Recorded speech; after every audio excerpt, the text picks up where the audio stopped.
my guest this week, Olly Reed. I am super stoked to have you on Beyond the Hashtag.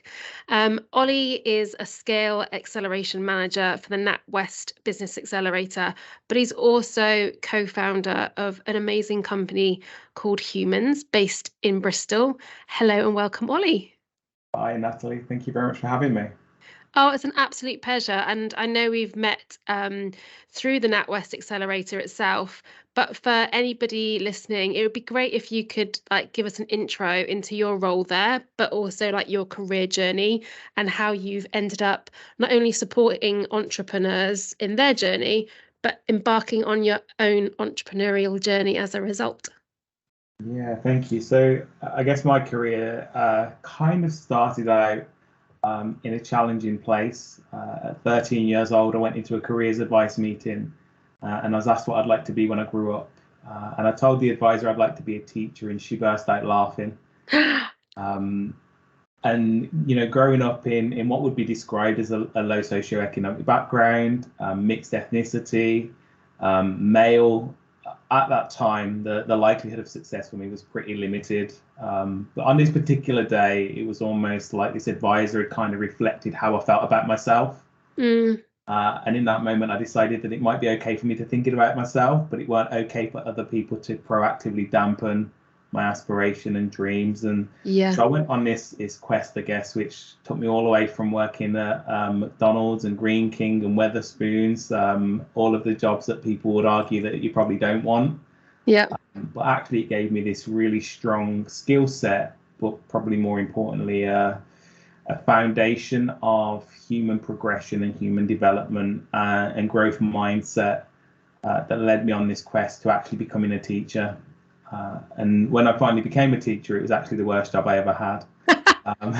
Not because of the children, but because of the system. And I felt like it still wasn't set up to really support people or children to thrive and learn about themselves in the context of how they learn about the world.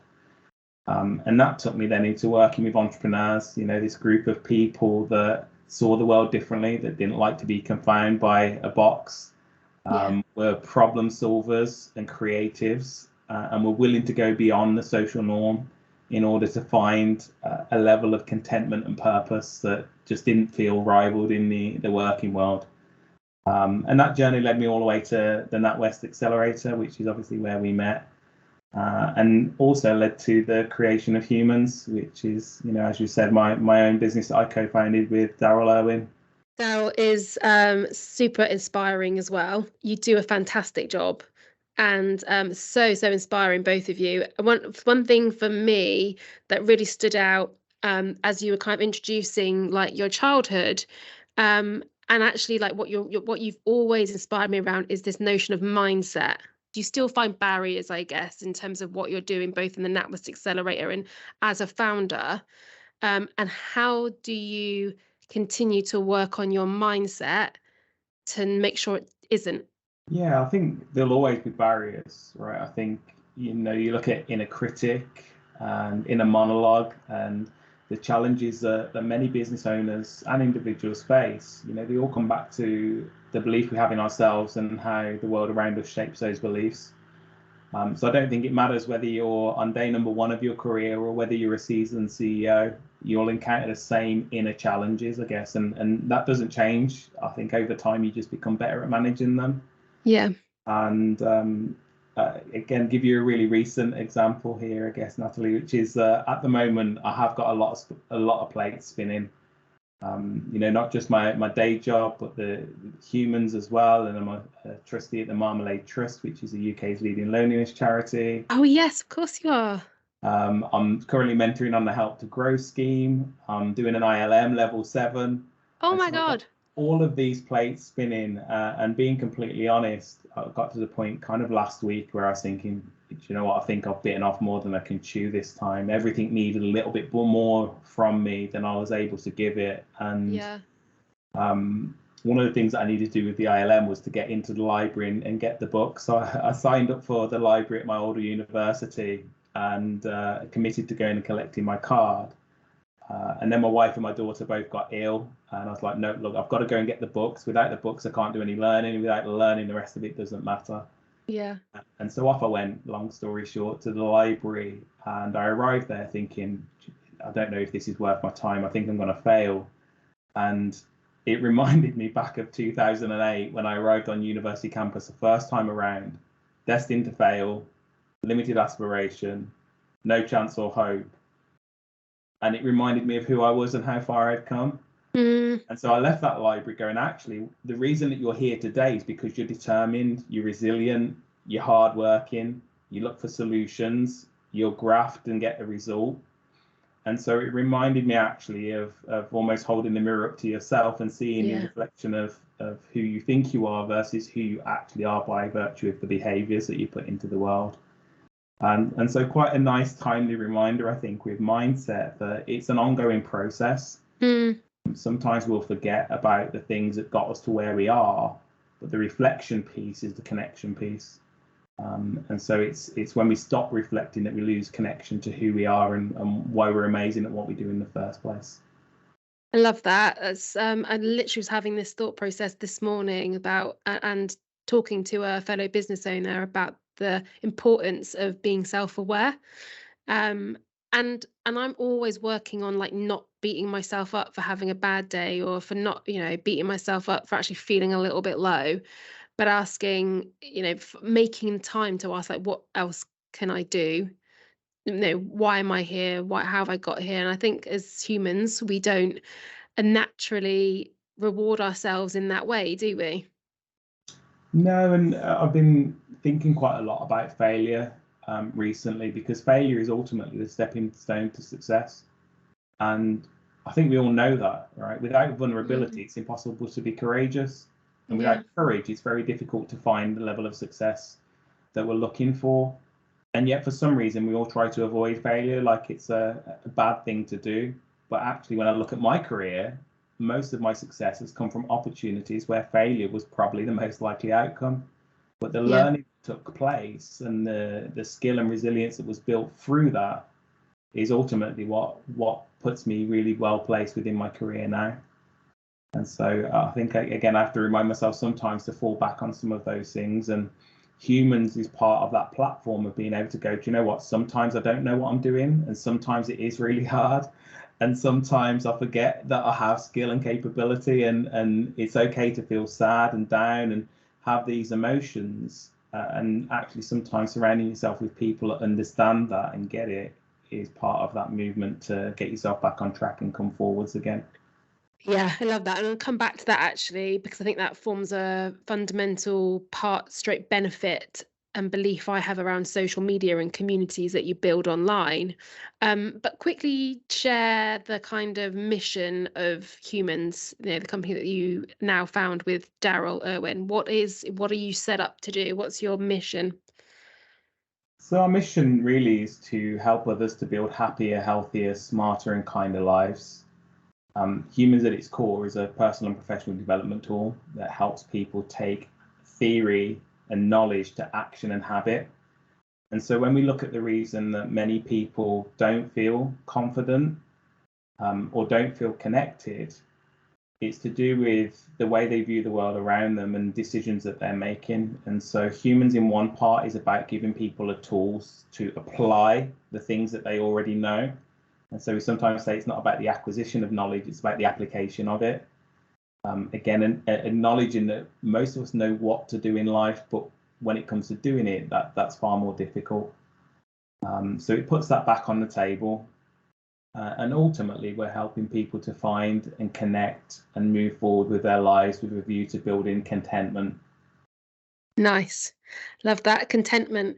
There's a lot of discussion. I'm listening to quite a few podcasts at the moment, and this idea of like finding contentment in life while still feeling like you're, super successful. And maybe it's about reframing what that means in order to be content, because otherwise you're continuously chasing something that you don't really know what the outcome is, and you're never going to be content. Yeah, I definitely agree. I always come back to Will Smith and The Pursuit of Happiness. This idea that happiness is something that you're forever chasing and something that you can never catch. Mm. And when you think about that, that's actually quite logical, because you set your stall out, you set your dream out, and the reality is you change over time, and therefore your dreams must change over time. And when you achieve something, ultimately, it's human nature to go, okay, well, what's next? Yeah. And so what I've found is that contentment and happiness isn't a point in the future. It exists here and now. But in order to Yeah. catch it, you've got to acknowledge that you won't always know what it is or when it is, unless you take that moment of reflection that we talked about. And so, there's a lot of cliche sayings out there about, it's not the destination, it's a journey, and things like that. And what I found is that that's 100% true. If you Mm. enjoy the journey, if you enjoy the growth, if you embrace the failure, then actually that's contentment. Yeah, and that's contentment that's really present as well. It's not a goal, it's a state of being, isn't it? Yeah. Yeah, I love that. We'll pop all the links and stuff to humans in the show notes, and we'll tweet about it as well so people can find you guys. But I wanted to kind of move forward into the next part of the podcast to draw it back to social media. Beyond the hashtag has always been about actually talking about how our relationships are with social, and how actually it's far more important to discuss that than like how many hashtags should I use in a post, for example. What's your personal relationship been like with social media? It's been mixed, to be honest. I think it's a blessing and a curse in the way that it can open doors and create connection, but also cause isolation. Mm, The hashtag at humans is to be humankind. And we yeah, reference that that's to yourself and to others. And that's about knowing when to switch on and switch off. And so I found that social media can be a really great platform for connecting and building and forging connection. But when it's used the wrong way, it can have the opposite effect. yeah, definitely. Um, have you got any kind of examples or experience of where you've seen social media used in in the wrong way? Yeah, I think you see elements of bullying and critique, and Mm, um, I was recently involved in a campaign around raising the awareness of ethnic minority business owners.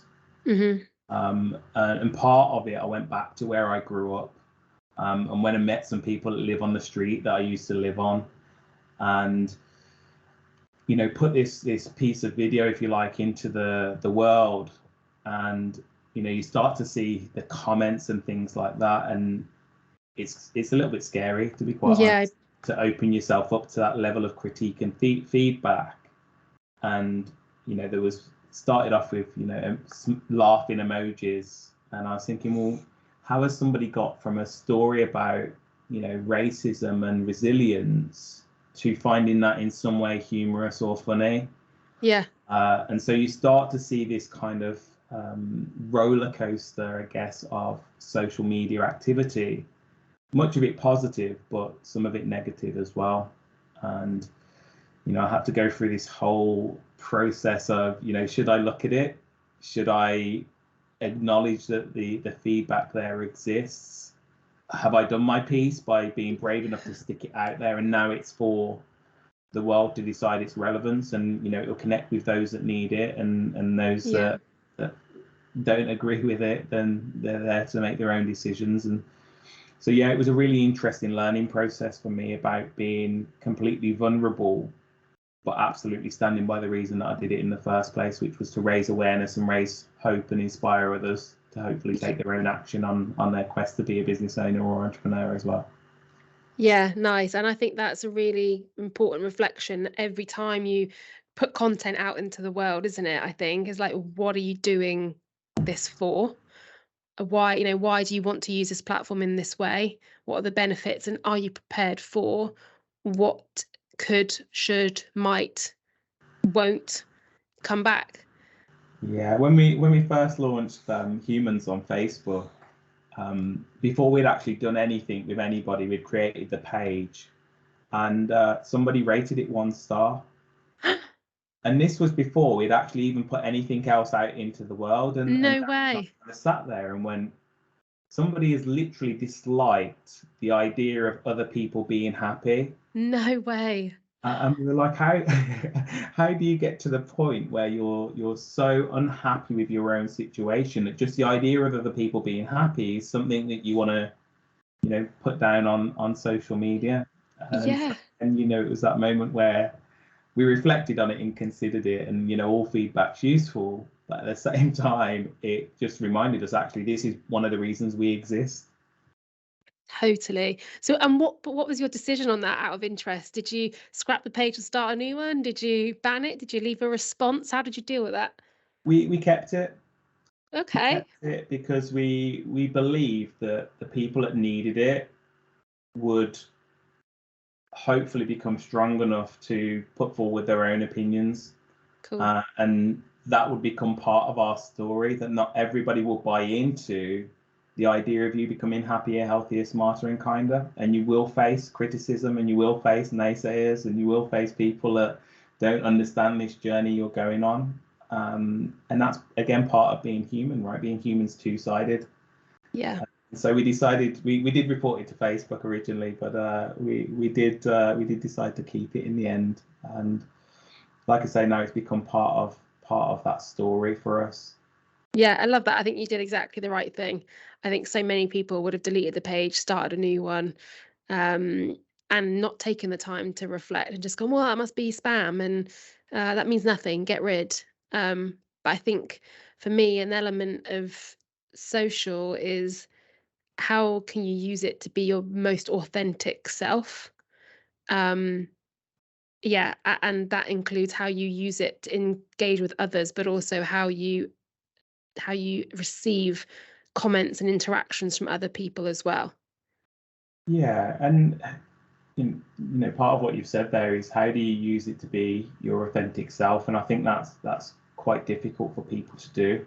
Yeah, One of the things that we talk about when we pitch humans actually is around social media comparisons and digitally enhanced photos, and this idea that it's never been harder to hold your hand up and say, I am a little bit lost and I'm a bit stuck and I don't really know, who I am or where I'm going. totally. And I think sometimes social media can compound that feeling of I need to portray I'm living the best life. And it's only when you have conversations with people that you actually realize that everybody's having a bit of a tough time, and actually everybody feels the same way. And so again, that's part of the ethos of humans, which is if we can encourage people to be that authentic self and go, do you know what? No, it has been a difficult day. Yeah, It doesn't mean I'm giving up, and it doesn't mean I'm negative. It just means I acknowledge that life sometimes is difficult. yeah, And what that does is forge more connection. We've found with people going, oh yeah, me too. I yeah. don't know what I'm doing either, and that's all right, and that's applauded and appreciated rather than discouraged. I think that's so important. I love that you've picked up on that because two things there. You said about one of the important things about being an entrepreneur is surrounding yourself with people who are like-minded. Um, and that often for a lot of people is an opportunity to show up, is to use social media to build a community. But if that community isn't authentic, how are we really supporting each other as a community? Because I've looked at my LinkedIn feed a lot lately and just got, to be quite honest, quite down about all I see is like success and I'm so great, I've had a great day, I'm amazing, I'm amazing, I'm amazing. And I'm going like, I'm really struggling here. Am I the only person? Am I do something wrong? Um, and like I found that it's becoming like the Facebook of age. So like where, people would say before with Facebook, oh, everyone's showing off about how great their life is. But it's not like for me, it might just be my algorithms and my feed, but that's what I'm seeing a lot on LinkedIn. And all I want to do is to post something that says how difficult a time I've been having and why. Um, but then there's also something that's holding me back from doing that because I don't want everyone to be like, oh God, oh, Debbie Downer. Yeah, and it's a difficult balance, isn't it? And that's another part that we talk about in our pitch. Actually, these LinkedIn profiles that mention all of our strengths and none of our weaknesses. Mm, Like everybody on there's a superhero. yeah, And again, the reality is that we know that people and businesses are undergoing, many, many challenges. And it's really interesting in the comparison because what we've also found through some of the stuff we've done on social is that our positive posts get very little traction. Yeah. Whereas when we post about negative things, people seem to identify with that more than they do identify with the positive, yet people want to speak about it less.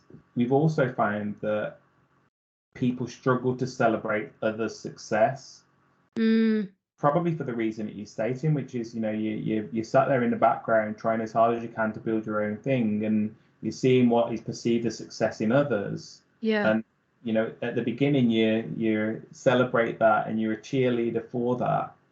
But if that continues to just kind of live in the realm of what seems impossible, then eventually it stops hitting you in the same way.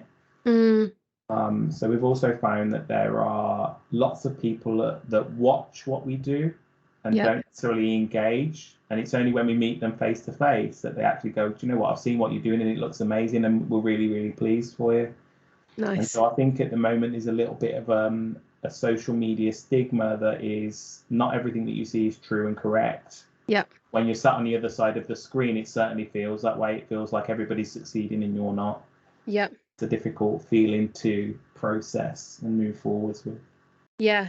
Have you got any tips for anyone, kind of with your co-founder hat on, but also as your role with NatWest, like advice-wise, how can those starting up and those who have been in business a long time, how can they navigate their experience with social media?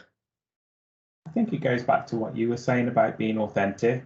You think about these connections, these people, and ultimately the ones that will stick around are the ones that feel connected to who you are as an individual and what you're talking about. The others are what I call watchers.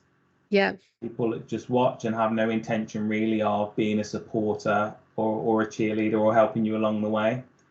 And over time, you can see the difference between those people on your social media profiles and on your posts. And that feeling of belonging is something that comes with feeling connected to others.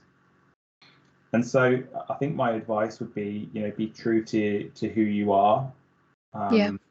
Obviously, there is still, you've got to be professional while you're doing that, especially on a platform like LinkedIn. But it's not unprofessional to talk about who you are and the challenges you face and what you've overcome.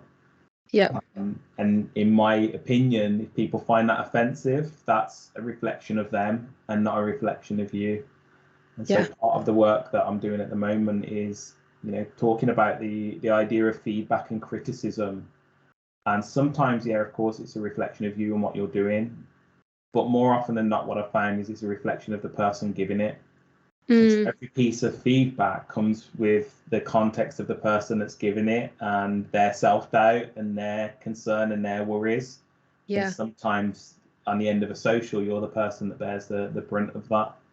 And so again, it's being brave enough to stick with who you are and what you're passionate about. And again, one of the ways that we do that through Humans is that we've been really clear with our values from day one. Yeah. Our values are non-negotiable. And so they're not just words on a piece of paper or on our website. They are rules of engagement and ways of behaving.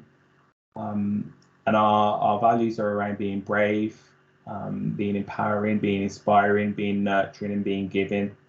And so ultimately, everything we do, putting yourself out there on socials and talking about your challenges, that's brave.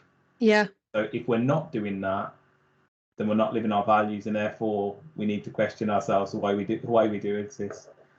Yeah.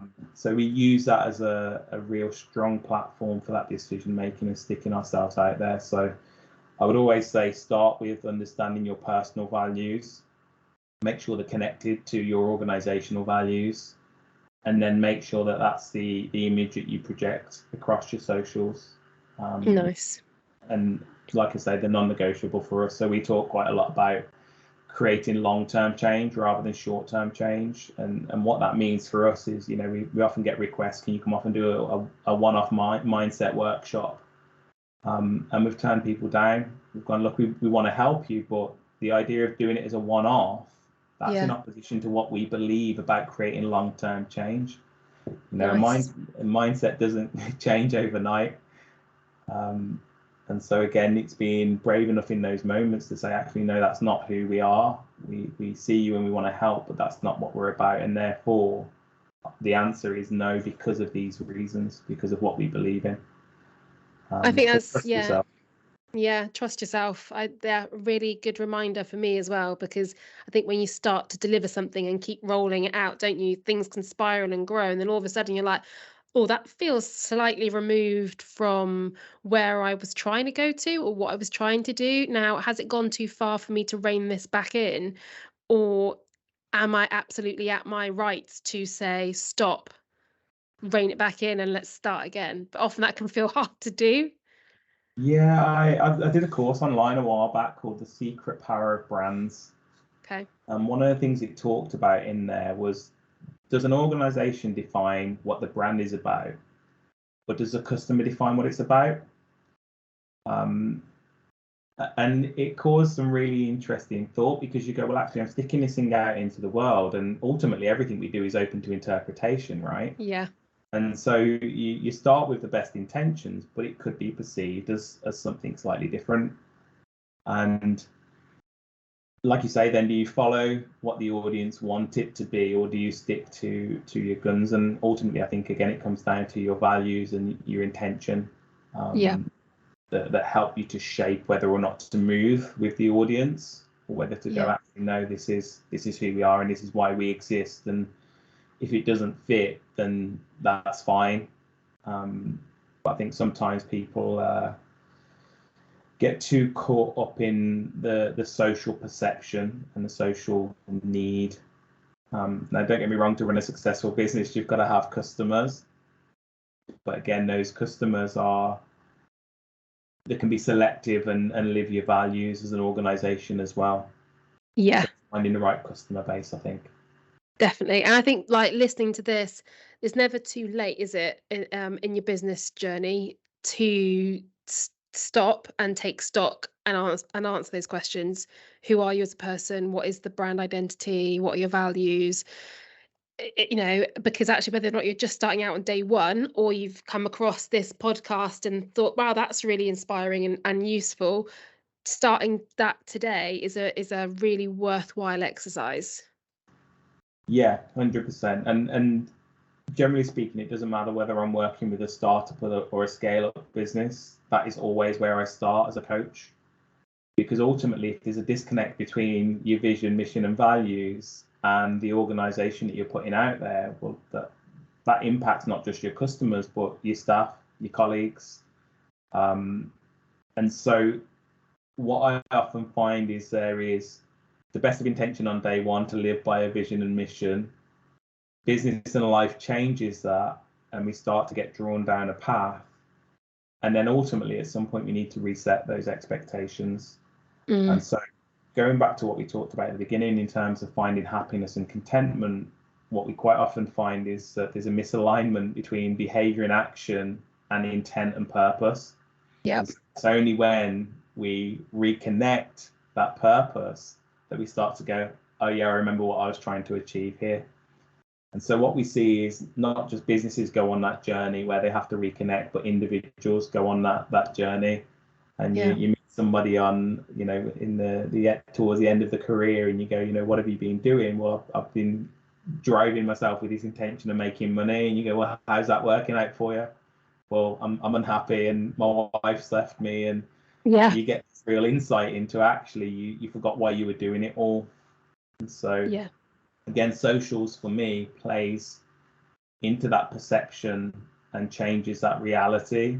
And that's again where you've got to go, actually, no, if I am demonstrating that I'm really successful on day number one, then actually, again, how do I define success across the course of this journey? And how do I keep my audience engaged with the story that we're telling and the journey that we're going on? I love that. I'm just going to highlight that because that's such a great point for anybody using social media. How do I communicate the story and the journey that I'm going on? And if you always ask yourself that, I think that will help you to produce really great content. You touched upon earlier, like the positive stuff that you put out there. So you do like quite a lot of like quotes and Not like your bog standard Monday motivation stuff, but because you are about mindset, a lot of stuff that you do share is about mindset, so it is very inspiring. But actually, it's the stuff that when you're telling your story and the journey that it actually delivers the most impact. Now, that sometimes is down to algorithms and what they want to see and share the most on. But I think, as you quite rightly said, it also evidences the human need to feel that something's relatable. Yeah, one of the processes that we try to go through with our posts is to prompt and cause reflection. Hmm. So I think sometimes, the motivational quotes are great and people connect with them for a moment, but the type of reflective questions we sometimes try to use is to go that little bit deeper. If I'm constantly moody on a Monday, then something in my life fundamentally has to change in order to change that. Mondays aren't just going to get better. Yeah. And so I talk about this idea that most people go through life doing the same thing in the same way until one of two things happens. Either somebody changes it for them or they proactively change it for themselves. Mm. Now, what I've seen in terms of somebody changing it for them, that usually is you're getting fired, you're being made redundant, your job's lost, or you're being divorced, or whatever it is. And at that point, people kick into this alternate way of thinking about and seeing the world around them.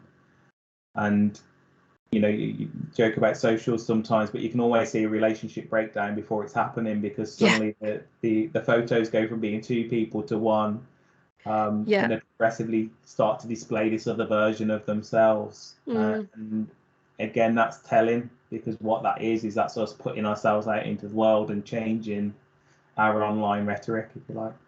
Yeah, definitely. And it's, yeah, as you say, some people are more comfortable displaying and trying to communicate something outwardly on social media than they are behind closed doors, or you can often tell for some people what's going on in their life because social media is so intertwined in how we show up these days and how we behave. Yeah, and it also works the other way, where I think some people use it too often as an outlet. Yeah. And actually it ends up having the adverse effect, which is that actually if you are too open and honest on social media, then actually it becomes a place where being yourself is no longer a vulnerability. It's now a platform to share what you want people to know under Hmm. the guise of not wanting them to know it. So Nice. you always see those posts as well that are, what's the right word to use here, vague and attracting comment. Yeah. And I think that's a completely different use of social media. I think it has its uses, and Yep. when used right, it can prompt a conversation that's supportive and proactive. But when used incorrectly, I think it can have a dampening effect rather than an amplification effect. Yeah, I agree. That kind of clickbaity stuff. Almost some people don't even realize that they're doing it. But also, you're right that even just on a personal level for them, that they probably don't even realize it's having a detrimental impact because people are turning off and switching off from it and avoiding it, which they don't realize that that's what's happening, maybe, or didn't set out to do that. But that is a result of that overshare culture.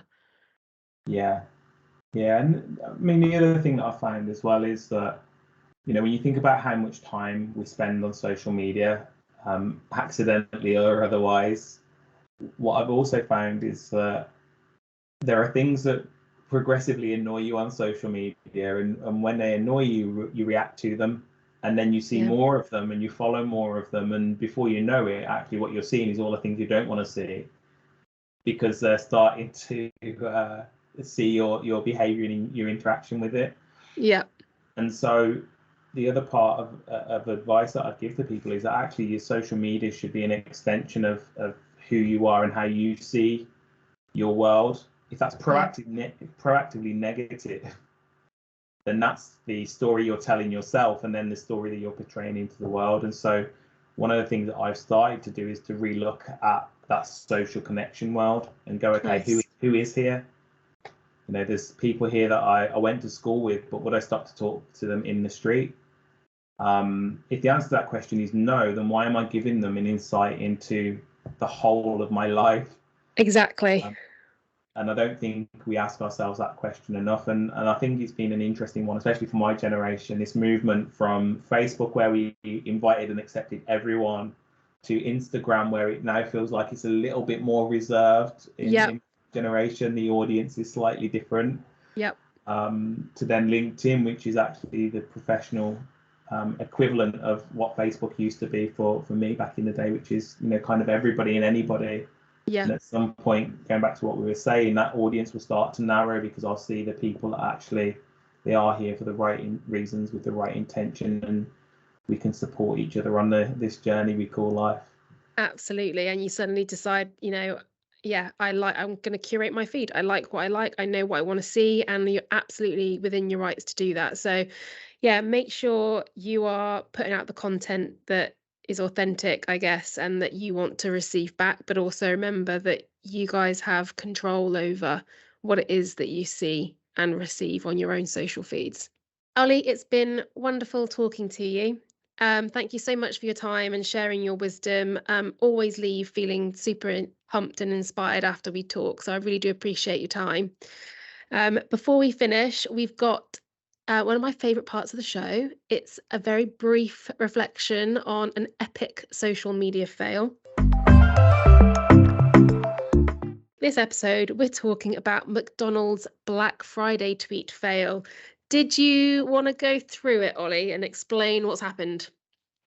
Yeah, so McDonald's have clearly lined up a tweet out into the world, and what it came out as was, you need copy and link. Now, what I can't decide on this one, Natalie, is this an accident, Yep. or is this an intentional effort to clickbait, as we talked about earlier? I'm not sure which it is. Now, the recent McDonald's advert, I don't know if you've seen it with the eyebrows The doing eyebrows, arm yeah. gestures. It's really subliminal, really intelligent, and you know what they're talking about before they've even talked about it. And so it wouldn't surprise me that, it's such a recognizable brand that actually that got retweeted how many times? Yeah, like 3,500 at the time of taking that screenshot, 3,500 times before it was taken down. Mm-hmm. So it Yeah. wouldn't surprise me if it was a deliberate clickbait attempt based on how I see McDonald's operating previously. That's brilliant, because actually most people might actually come on to the podcast, talk about this fail and say, yeah, actually, I think this is the lesson here, is to make sure everything's checked and stuff. But what we don't talk enough about is, as you say, the comms teams who are actually brave enough to say, let's put something out here that could generate a lot of views and a lot of reach. And having the confidence to do that is quite ballsy. It is very ballsy, yeah. And again, when you think about it, though, what's the point of a social media post? Well, it's to gain attention, Yep. it's to deliver a message, it's to connect with your audience. Did that post do those three things? Yep. Well, the fact it got shared 3,000 times within a really short space of time suggests it did. And what we know now is that, again, it's such a recognizable brand that just the idea of a McDonald's is probably enough for people to be straight on good old Uber Eats and kicking them before you know the driver's at your door ready to hand it over. And so, Yeah, defo. it's not just about the 3,000 retweets, it's also about then the ripple effect into their audiences as well. So it'd be really interesting to understand how many people actually saw that. Yeah. So And yeah, the ripple effect, like you said, like we know the fact that we're sat here talking about it now, and we're not the only ones that have done so. This isn't the only website that it would be featured on. There is a ripple effect. yeah, and I think that, you talk about being brave in social media. I think actually sometimes, and you'll have heard the story about, doing the maths equations on the board and getting 9 of them right and 1 of them wrong, and the class laughing and concentrating on the one wrong one. That can, in the social world, generate more interest. Yeah. So I think there's something to be said about carefully timed mistakes in life and in socials as well. I love it. I think that's a perfect place to wrap up. Thank you, Ollie. You've been an absolute gem. I really, really, really appreciate your time. No worries at all. Thank you for having me.